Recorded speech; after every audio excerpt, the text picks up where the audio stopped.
Well, good morning, everyone, and thank you so much for tuning on in to our Valley News Now morning recap this morning.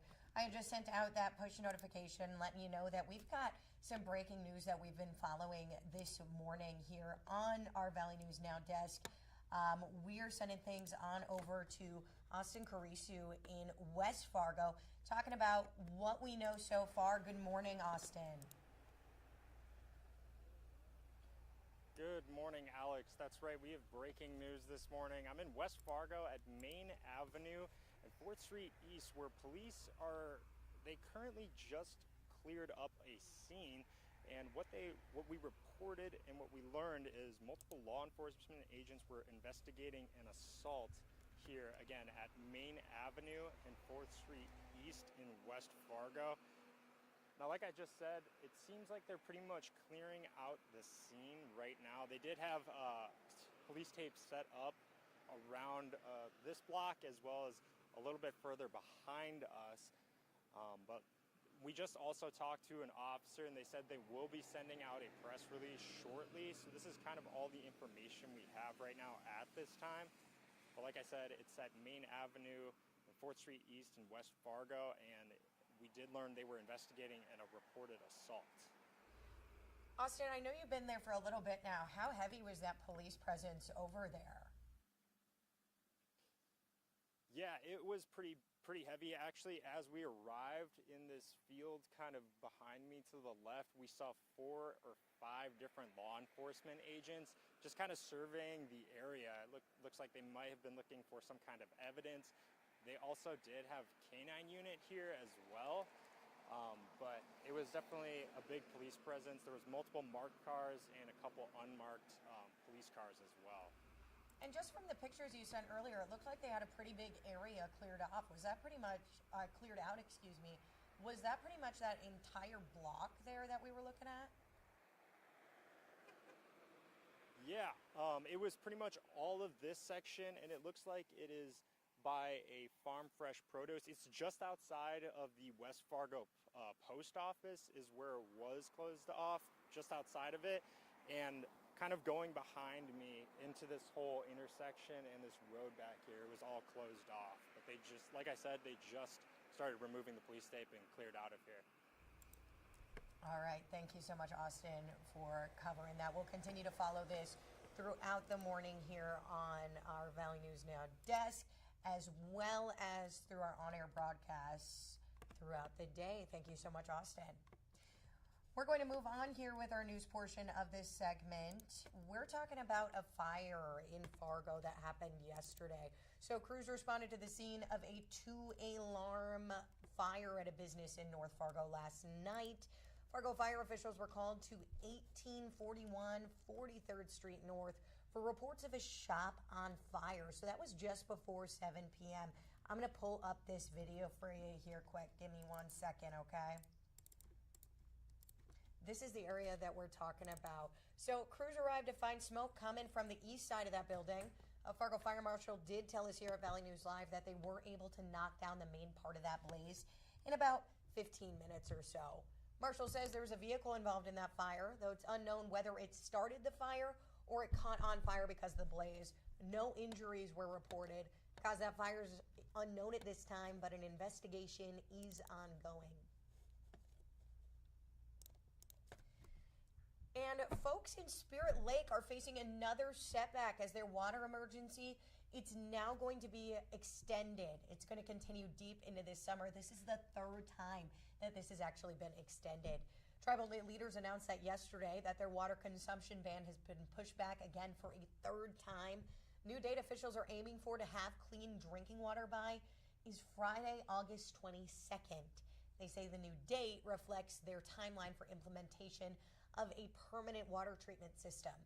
Daily bottled water distribution is going to continue. They've got that program going on there. And water consumption ban, if you are familiar with this has been in place since late May 28th to be exact, when elevated levels of manganese were detected in their water supply. We're going to review here of the deadly storms that we experienced here in North Dakota a couple weeks ago. Governor Armstrong is announcing a new program that will help farmers rebuild what they lost. So he's announcing a new program here. Governor Kelly Armstrong was in Fargo announcing this program, the Grain Storage and Facility Rebuilder Program. He says it's going to focus on temporary and permanent grain storage and also help with the cost of starting over. He said that this is the first thing we know we can help with right now. The earlier we order these things, the less chances we're going to run into bottlenecks in supplies, bottlenecks in labor as well. Every bin that we get up is less time we have to spend in temporary storage. Every temporary storage bank is less than somebody has to eat a price they don't want to eat at a particular time. That was from Governor Kelly Armstrong. If you're a farmer who needs help, though, or you know someone who does, we got information for you on when that application opens. So it does actually open next Wednesday. But we've got all those details for you over on our website, valleynewslive.com, or, of course, as always, your free VNL News app.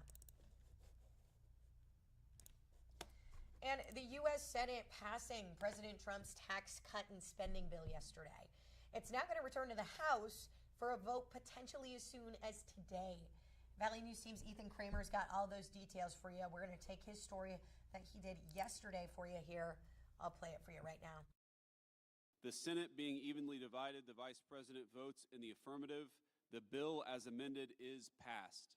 Vice President J.D. Vance casted the tie-breaking vote Tuesday to pass the GOP's budget bill. I think it's a sad day for our country, and I think that North Dakotans and Minnesotans are going to come to regret electing Kevin Kramer and John Hoeven to the U.S. Senate and Julie Fedorchak to the U.S. House.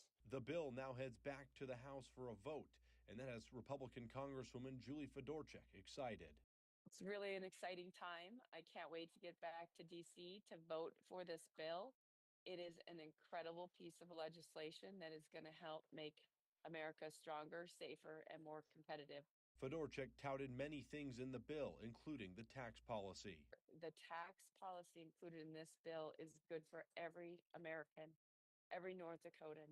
And without it, we would have the largest tax increase in American history. On the other side of the aisle, Democratic Congresswoman Kelly Morrison called the bill, quote, devastating. It has the biggest cuts to Medicaid in the history of the program. It has the biggest cuts to SNAP, nutrition assistance, in the history of the program. Morrison says that Democrats are going to fight to the very end. This fight is not over yet. After we talk, I'm heading to the Rules Committee where I'm going to introduce 12 amendments to try to make this bill better. So we'll see what happens tonight.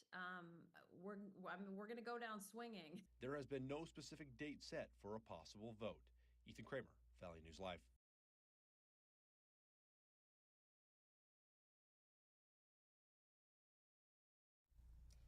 So President Trump has said he wanted to sign the bill ahead of the 4th of July. He did clarify yesterday for us, though, he'd be flexible with the timeline if needed. So we've got some local senators who are coming out in support of this. Specifically, we spoke to Senator Kevin Kramer. He said that this bill restores some fiscal sanity to Washington. He adds, we're aligning federal spending with North Dakota, slashing Green New Deal gimmicks, boosting reliable energy sources, delivering unprecedented resources to the border, and bringing defense efforts like the Golden Dome and nuclear modernization to fruition. Now I'm going to talk about a few things recreational locally here. So, water levels, a little high right now. Check that out. Fargo Park District wants you to know about important river level updates. Due to the rising unsafe river levels, the floating park bridge at Dykes Park, pedestrian lift bridge at Lindenwood Park, and all boat ramp courtesy docks have been closed indefinitely. They say once the river levels are at a safe level, those accessories will open back up. And some exciting news for pool goers. I just found this out yesterday when I went to Island Park Pool. It was awesome. So many people coming out to enjoy the new pool. There's going to be free pool days. So Fargo Parks and Rec are kicking off a month of free pool admissions with all access Town and Country Splash Day. On select days, everybody can come enjoy a free day of swimming. They even had hot dogs at the front when I went yesterday. Hot dogs, sunglasses, they had everything. They started off the month at the newly opened Island Park Pool. That was yesterday. Next week, so July 9th, Southwest Recreation Pool is going to be the pool that's going to have that free admission. It's never going to be all the pools at the same time. It's going to be one pool at a time throughout the month of July. We got all those details for you posted on our website, so you can head out and enjoy the pool as well. And to see if those pool days are going to cooperate, I'm going to give you a little bit of a preview of what we're looking at weather-wise, especially as we head on into our holiday weekend. I'm going to share my screen with you here as I head on over to the Valley News Live homepage. I'm going to go over to our weather tab. Over here, you can see meteorologist Lisa Green updating this for us. She says, heating up heading into the 4th of July. So it looks like right now in Fargo, we're sitting at 67 degrees. We're going to hop all the way up to 89, and it looks like, wow, check that out. All the way through the night, it's going to stay pretty consistently warm for the most part.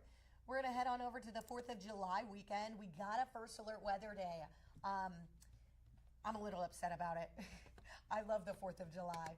So I'm really hoping it's going to be scattered, but check that out. So first alert weather day, it looks like everybody's got a chance on Friday, but we're going to stay in those upper 80s, 90s through Fargo, Grand Forks, Thief River Falls, Devil's Lake, Jamestown, and Detroit Lakes, all those hot spots.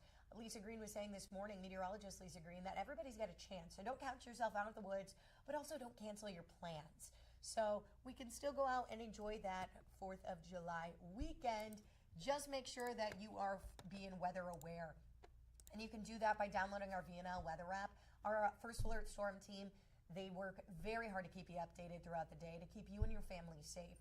So if you're not able to watch us on air, this is a great tool to have. They're going to give you live updates throughout the day as we take on severe weather season. And that, no matter where you go, it's going to follow you as well. It's a great tool to have, especially, again, as we take on severe weather season.